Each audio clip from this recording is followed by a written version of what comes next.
Roger Goodell announced that the NFL supports Black Lives Matter, and they are officially going to be playing the African American. Oh, officially? Well, I don't. It's being suggested that they're going to be playing. They're considering playing the African American NFL to play the national anthem. Let me read. Oh my gosh. In the week, the Black national anthem before the Star Spangled Banner during all week game one report. That's what it is. During week one games. Yeah. So just for the first week. But here's my question. What's here's the my question. Black national anthem? Actually, it's a beautiful song. Honestly, it's a beautiful song. If you've not heard it, it's beautiful. Never heard it. I listened to it. To me, it's a really, really beautiful song. I like the. I'd love to hear it. Yeah, it's a great song. So, but here's what I will tell you. So, now a question for you, Adam and Josh. So, say they play the Black national anthem, and a white Republican decides to kneel. Is that okay? During the Black national anthem. Is that okay? I'm going to purposefully, you heard it here first, just to test. Look, I love doing social experiments. You're going to see me at the NBA or the NFL the second that they open up those things. I am going to go kneel just to see I'm going to buy a courtside seat, and I'm going to kneel just to see the reaction. And then we can have a conversation about how offensive it is. It's a big court. Football players don't play court at stadium, but you'll need like 50-yard line seat. If they do it at the NBA. Oh, okay, I see what you're saying. Yeah. Well, that's a spectacle if you do that, by the way. I've got a bigger challenge for you. That's a spectacle. You're talking about becoming a vegan, losing weight. Here's what I want you to do. You're a big guy, 6'3", 300. I want you to drop 50 pounds, put on 50 pounds of muscle. I want you to make it to the NFL. I want you to be one of those players on the Arizona Cardinals, and I want you to kneel while you're playing as a player. Now that's something right He's there. 39 years old. But what do you think about it? What do you think about it if Saying somebody he doesn't have a shot. What if somebody, zero chance, what if somebody kneels as a person during the Black national anthem? I think someone will. You think someone will? Yeah. Is that okay if someone does? I think it's, I think it would be clearly a spectacle and done out of disrespect or to make a point. Or to make a point. Wow. Done out of disrespect? Yeah, like if you're kneeling, number one, I don't even know if number one, I've never heard of the Black national anthem. I don't even know if that's even a real thing. Adam just walked into Patrick's trap, ladies and gentlemen. He set a trap, and Adam did not realize he was walking into it. Just so you know, I have no problem with players kneeling during the national anthem. Zero problem. I respect Colin Kaepernick because it was. But you just said disrespect, though. That's what you said. I'm just saying that. I'm using your words, I not my words. love watching Patrick do this. I'm saying you're like a cat, or dude. You're the cat. You're the owner with the red laser. There's a difference between kneeling during the national anthem, protesting police brutality, like Colin Kaepernick was. The national anthem has nothing to do with the police. That's why he was protesting, though. But here's the deal. That's why Colin Kaepernick was protesting. Bro, here's the thing. If I'm protesting, then I'm protesting everything that BLM stands for if I kneel. But like you just said, people would consider it disrespectful. They would say, whoa, the Black national anthem has nothing to do with BLM. I don't even know. See, this is a topic I'm not too familiar with. I didn't even know about the Black national anthem. Can you bring up Marcellus Wiley's video? Can you bring up Marcellus Wiley's video? By the way, what I will tell you about this, don't play it yet. What I will tell you about this is the following. Here's what I will tell you. If Roger Goodell, he said in the video that they're thinking about doing this, if that's the case, you know what I will tell you? He should have done this 2 years ago. Yes. That's what you should have done 2 years ago, not right now. Now watch what Marcellus Wiley says. Let me pull it up on here so they can get the audio, if you don't mind. Oh, they can't hear the audio? That's right. Because they're not going to be able to hear the audio. They can't hear the audio when we do it off the video? You can watch it. You can watch it on there. That's the one thing that people... What? Can you blast it? Let's see if that works. Let us know if we can hear. Let's test it for Sky first. Go ahead and play it and... Yeah. Is this a good idea? I can hear it. It's not a good idea. I do want to give the players credit for their flex to even get this to be more than just an idea, but something that's going to be in reality. I give the players that. Pause it real quick. Pause it real quick. This is about NBA to paint Black Lives Matter on courts in Orlando. And NBA may also use social justice messages on jerseys. This is what this topic is. But look at the direction he takes it. Go ahead.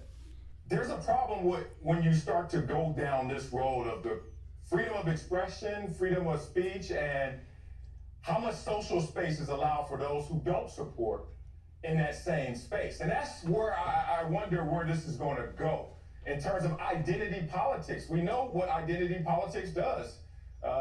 It divides and it polarizes. Can you tell how nervous he no is? matter how you want to look at it, that's just the He's effect walking on of it, eggshells. No matter how great the intentions are. And we all know the road to hell is paved with good intentions. So it's an interesting play right here. I don't know how many people really look into the mission statement of Black Lives Matter, but I did. And when you look into it, there's a couple things that jump out to me. And I'm a black man who's been black, and my life has mattered since 1974. And this organization was founded in 2013. I'm proud of you. But I've been fighting this fight for me and for others a lot longer. Two things. My family structure is so vital and important to me. Not only the one I grew up in, but the one I'm trying to create right now. Being a father and a husband, that's my mission in life right now. How do I reconcile that, what I just told you, with this mission statement that says, quote, we dismantle the patriarchal practice. We disrupt the Western prescribed nuclear family structure requirement. When I know statistics, when I know my reality, forget statistics, I knew this before I even went to Columbia and saw these same statistics. Ivy League I'm school. read to you right now. That children from single parent homes versus two parent homes. The children from the single parent homes, this is in 1995, I was reading this. 5 times more likely to commit suicide, 6 times more likely to be in poverty, 9 times more likely to drop out of high school, 10 times more likely to abuse chemical substances, 14 times more likely to commit rape, 20 times more likely to end up in prison, and 32 times more likely to run away from home. I knew that. You know why I knew it? Because a lot of my friends didn't have family structures that were nuclear like mine, and they found themselves outside of their dreams and goals and aspirations. So when I see that, or as a mission statement for Black Lives Matter, it makes me scratch my head. When I also see their mission is to eradicate white supremacy. In 2020, white supremacy is the mission. Woo, that's a lot of digging through minutia right there. I am on a show that I'm hosting along with another black guy who is hosting with me, who replaced another black guy. And that's just one example of it. So I understand, I respect your space. I respect what you're protesting for. But will you respect others who don't support that same protest? What do you think about that, Adam? Going to you first. What do you think? The guy's got a super powerful point. I mean, it's hard to disagree with a black man like that, basically calling out Black Lives Matter. I mean, how can you possibly disagree? I mean, So look, no objections to what he had to say. You have an objection to that, Josh? there is systemic racism in America, okay? But it's not the systemic racism that everybody else thinks. This is the leftist ideology that is the puppet strings behind Black Lives Matter. I will 100%, I have no problem saying Black Lives Matter. Of course they do. Because I believe that every single person is a human being. We are part of the human race, as my friend Myron Golden says. We're one race, the human race. But let me tell you what the real issue is here. The real issue is the powerful elite that want to break down the family structure. And I wish I could go into women in the workplace and the entire ideology behind some of these super rich people that wanted to break up the nucleus of the family. But if you really get into the African-American issues, really it comes down to fatherlessness. We've talked about it a little bit on some of the last podcast. When you have young black men, now look, I pastored in an area of town that was pretty much the undesirable area of town. We bussed in 20-some buses that we would take in and out of places, like about tons of times a week, okay? May not have been 20-some buses, but we sent in at least 20 times a week. We would send this into what people would consider the ghetto or the housing projects. The issue is you have all these kids that are running around without dads in the home because the patriarchal system that everybody wants to rail against, it's really a bunch of people on the liberal left that want to break down the family structure. If we could get systems where these kids would get fathering and they would get some of that we wouldn't have, and we still have 2-parent households, we wouldn't have some of the problems that we have in America, period. I think that he's speaking to the exact issue that a lot of people have. Why do we have to support BLM if one of their things is break down the nucleus system? If you go back to Africa and you study the history of Africa, everything was about the family, not even the individual. It was about the family, and the family would be part of a tribe, which was a larger family. Everything was about family. Why are we trying to break that down? You got anything to say about it or no? No. Are you skipping this one? I mean,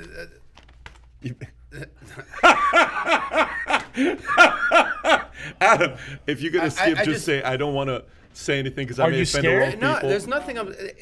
These are conversations we should have. This is not my. I don't have a family. I came from a broken family. I'm doing okay. Okay. Obviously, we've seen the stats that Marcellus Wiley just threw out there. It motivated him to want to be a family man. I'm in 100% agreement that the nucleus of the family, is that what it's called? So why is BLM saying that they want to break down the? I don't know, dude. the I'm not a families? BLM. Like, oh my God, everything they do is right. I'm a dude asking questions. You're obviously way on the right. You're steadfast. You're sticking to it. You're not trying to move anyway. I'm more like, what are you saying? What are you saying? That's a good point right there. All right, cool. Hey, these guys. Well, I'm not so much like. There's a lot of people out there that don't have all the answers, and they're looking for answers. You seem to have all the answers. Okay, you're sticking to it, Let and that's me cool. ask you a very, very serious question. Go ahead. Do you feel like you cannot weigh in on this issue because you're white? No, not at all.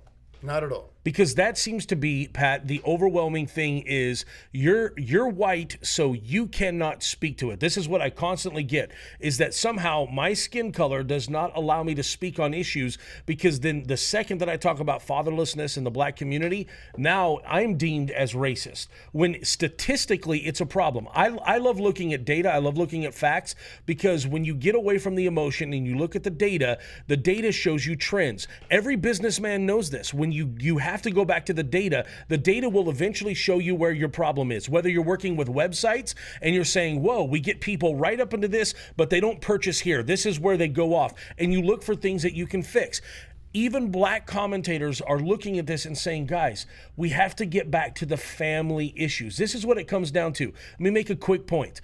When you see a decline in America, when you have this ideology that is purported upon Americans that, oh, you need a two-person income in the house. Okay, I personally think, now look, if women want to work in the workplace, 100,000,000%.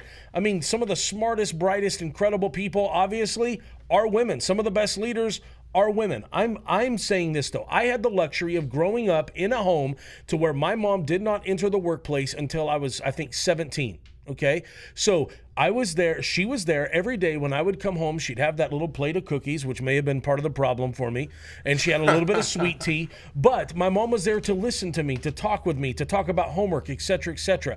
Unfortunately, people in America do not get some of the same things today, because there was this idea of feminism. Okay, not femininity. Feminism said, oh, women need to go back in the workplace. From a business perspective, let me just say this and I'll shut up. Okay, I think this is one of the greatest scams perpetrated upon the American people, because what it was businesses saying, we only have this one labor pool, okay, which is men. All right, so we have to pay them higher wages. Do you realize that in like the 1940s and 1950s, that the average minimum wage was today about $109,000. So you could afford a family and work a minimum wage job. You could afford a nice house, okay? But now... Is that accurate, by the way? Pull that up. Yes, That's a pretty yes. sick stat. Yes. So average salary in 1940 today would be $109,000, which you could support a family, have kids without your wife working. That's a pretty interesting stat. Go ahead. Doesn't work that way now. Now they say, oh, women belong in the workplace doing the same jobs as men, blah, blah, blah. So what happens? Now these large corporations and stuff get twice as many, a much larger labor pool that they can pull from, which does what to wages? Now that you have twice as many potential workers, what happens to the average minimum wage? It goes down. It's a scam that was perpetrated on us. Now you've got two people that are fighting to make what one person used to make. So I'm just going to give you a quick response, and then I would love to hear Pat's response. So for me, as a white dude, a single white dude living in America, number one, I am in a total agreement that obviously family values is key. There's so many stats out there that point to why family, two-parent households is so important. Completely agree. One thing that I'll say is someone who's not super pro-left or super pro-right, there's a difference between just saying, hey, Black Lives Matter, for sure. Black Lives Matter, 100%, versus the actual Black Lives Matter movement and their mission statement and the leaders of that movement. There's a difference. Saying the words and understanding the actual people running the movement is totally different from a layman's perspective. Pat, what say you? I love the fact that Marcellus Wiley has a job to be able to say what he's saying, and he's not afraid of saying it. And I even applaud the media company that allows him to have the platform without firing him. So I don't know if he's working ESPN or NBA. I don't know which platform that was because I was looking at the logo. I couldn't figure it out. Just type in where does Marcellus Wiley work at. That's ESPN. Is it ESPN? If it is, good for ESPN because ESPN has a reputation of firing people who make comments like that. And I like the fact that he held them accountable. You know, the other day, Max Kellerman made a comment on a topic, and he said, that's exactly what the GOP is doing, and da-da-da-da-da, and it's all GOP's fault. Who's he working for? Fox Sports Central. Okay, good. By the way, if I ever had a sport Fox media company, if we ever ran it that we wanted to get somebody on sports, Marcellus Wiley and Stephen A. Smith are at the top of the list. Here's why. Stephen A. stops Max Kellerman and says, listen, stop saying GOP because there are some people on the other side that think it's all Democrats' fault that this is taking place, and I don't want to talk about politics on a sports show. Let's stick to sports. And he went into his messaging, right? Stephen A.'s at least keeping people accountable on both ends, and he's going back to the topic. It's one of the reasons why he is somewhat hated by his own community sometimes, him and Marcellus. I just like the fact that they both have a job. I remember one time when we were interviewing Stephen A. Smith. Mario will remember this. We're about to sit down with Stephen A., and his handler says, look, Stephen A. really wants to sit down and be on Vitamin. I really want him to be on. ESPN really wants him to be on. There's one question I don't want you to bring up with Stephen A. I said, what's that? I don't want you talking about politics. I said, what if he wants to? He says, of course he wants to. I don't even want you to bring it up because he will talk politics. Please don't bring it up. Think about this. So while we're His sitting handler there, asked this. Nice guy, professional guy, but he's just doing what ESPN told him to say. So I start talking to Stephen A. and I say, Stephen A., listen, you sound like you got more opinions than just business. Do you have strong opinions about politics? Of course I do. No. And I sat there and I said, you know, if a media empire hired Stephen A., which his contract's coming up in a year and a half, if somebody hired Stephen A. and brought him on board and said, listen, do you really want to be known as sports commentator for the rest of your life? Why? What do you mean? Do you think that's how you're going to make an impact? No. I think you're going to make a bigger impact doing other things. Like what? Why don't you talk about real issues? You're no longer in your 20s and 30s. I get it. It was a big deal to go and be around all these players. You're like 50, you know what I'm saying? So you got to kind of start talking about issues that really matter. You got a daughter. You got family. Now let's talk about some real issues. And, you know, I think he wants to, but there's also temptation of knowing when you work for a company like that, you can't really say everything that's on your mind. What do you think are his political views? I think he's independent. I think he's independent. I think he's very independent. Are we making an official pitch to Stephen A. right now that he has a home here? Stephen A. would easily get a fat contract from us if he chose to want to come to Vitamin. Ladies and gentlemen, you're hearing it here first. Stephen A. would get a fat contract from us if he wanted to come and work for Vitamin.